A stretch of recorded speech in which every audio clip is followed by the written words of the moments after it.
Today, and I appreciate him coming on short notice. I did it because he's always getting really exercised and upset, and should be, about the IRS grabbing people's bank accounts because they make small cash deposits. That's not illegal. Or because they take cash out. The war on cash. I mean, we've had the government to harass us when we go to Bilderberg and stuff. Cancel our rent cars, cancel my credit cards. I'll take secret cards I open up right before just so I have them. I give thousands of dollars to each crew member because that's what they need just to get around and pay their bills. And you go to the bank and I go, yeah, I need $12,000 out. And they'll go, excuse me? And I go, we have hundreds of thousands of dollars of payroll going through your bank every few weeks. You're acting like I'm bad wanting $12,000? They get a bank manager over and, what's this for, Mr. Jones? I go, we got to fill out a report. Fill out your suspicious person's report. I'm not going to tell you what cash is. I pay the fake IRS tax. I jump through all the hoops. This is how they persecute people. The Tea Party, gun owners, you name it. We have to break the IRS and abolish them, not grovel to them. Feds urge banks to call cops on customers who withdraw $5,000 or more. This is on Infowars.com. Infowars.com story by Paul Joseph Watson, also on DrudgeReport.com. The Justice Department is ordering bank employees to consider calling the cops on customers who withdraw $5,000 or more. So now it's not even a fake know your customer. It's just call the cops. A chilling example of how the war on cash is intensifying. Banks are already required to file suspicious activity reports on their customers with threats of fines and even jail time for directors if financial institutions don't meet quotas. But as investor and financial blogger Simon Black points out last week, a, quote, senior official from the Justice Department spoke to a group of bankers about the need for them to rat out their customers to the police for stuff that's not illegal. But then they misapply and claim, well, I as an agent believe it's money laundering. So then they indict you off of their belief. Well, I believe you're Santa Claus. Doesn't mean it's true.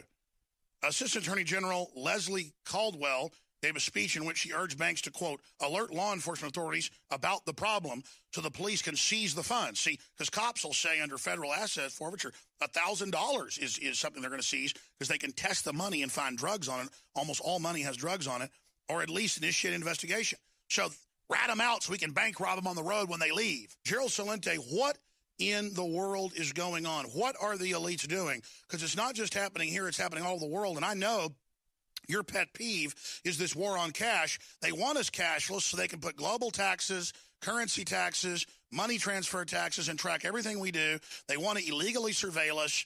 I guess now putting your blinds down will be illegal. I mean, it is not illegal to get cash. What is going on? I know you've really written about this and talked about this. Internal capital controls.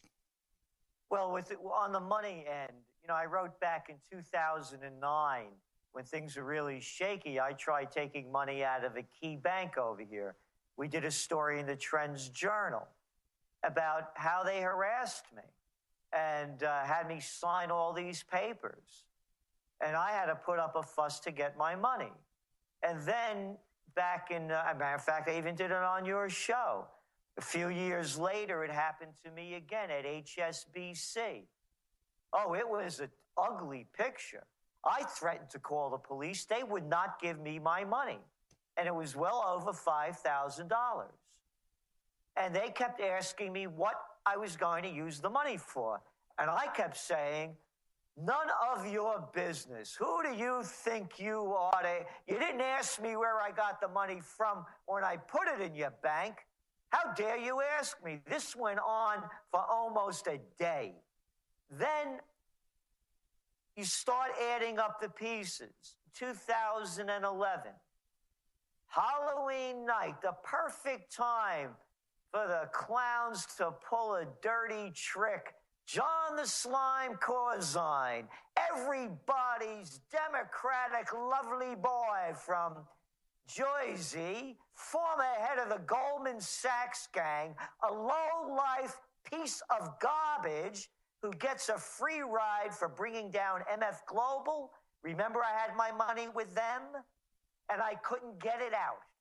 And then they ended up taking a good, not a huge part, but a piece of it. And it only took me a couple of years to get it back. And I told the story of what happened on 9/11. When I saw the trade towers coming down, the first thing I did, I picked up the phone. I had money in Fleet Bank, certificates of deposit. In those days, Alex, they used to have a thing called interest rates where you could make money on them. So I had our company's money in CDs up in Fleet Bank up in Boston. I said, oh, this is Mr. Celente. I'd like my money transferred to the my Rhinebeck account, because I don't know. I'm watching the trade towers come down. Hey, something they never talk about, all those military guys. Remember somebody whacked the Pentagon? Yeah, I remember that one too. So I don't know if there's going to be a nuclear explosion on one of the rotted power plants on the Hudson River, Indian Point. So if that happens, I want to get out of here. So I want to get my money, you know, Gerald Celente's GC's 3Gs, guns, gold, and a getaway plan. I'm going to head to Canada, 4.5 hours away from here. From Canada, I could go anywhere. So they say to me before I give them my wire transfer information, Mr. Celente, certificates of deposit are financial instruments, and Wall Street is closed. You can't get your money. 3 strikes, you're out. I got 3 strikes against me. They wouldn't give me my money on 9/11. HSBC Slimers wouldn't give me my money. The key bank lowlifes. And Corzine grabbed your money, so that's 4 strikes. Stay there. We're going to come back and talk about the big picture, the hell of a cashless robo-apocalypse when everything is digital, the mark of the beast with Gerald Celente. One of the big signposts of living in a hardcore tyranny is capital controls. And the TSA now admits that's going to be part of their job. They claim if the IRS has an investigation going on you, not an indictment, not a criminal investigation, just has your name in a file, you won't be able to fly out of the country. Now they're talking about if you haven't had vaccines, you can't fly. It's all outside of law. And the New York Times comes out and says, yeah, they take old ladies' money with no criminal records, and even after tax money, the IRS just takes their accounts. Tens of thousands of people a year. And now the feds are giving speeches. Assistant Attorney General Leslie Cadwell gave a speech in which she urged banks to alert law enforcement authorities about a problem. This is a quote, so that police can, quote, seize the funds or at least initiate an investigation. So the cops pull you over and just grab the money out of your car, and then the feds get 20% of it, locals get 80%. That's federalization. As Black highlights, according to the handbook for the Federal Financial Institution Examination Council, such suspicious activity includes transactions conducted or attempted by at the bank or an affiliate and aggregating 5,000 or more. People think it's still 10, so they get under that like they're trying to hide when you're doing nothing wrong. You'd be insane not to have 5-10% of your cash, in a safe or something. Black provides a chilling scenario under which an attempt to withdraw your own money from your bank account could end with a home visit from the cops. And then they go through it, how they're doing it. I'm supposedly dirty to take after-tax money and give it to people. I mean, this is so sick. We live in a prison in this country. It's like Forbes saying the war on lemonade stands. They don't want barter. They don't want grassroots. What's really behind it, Gerald Celente?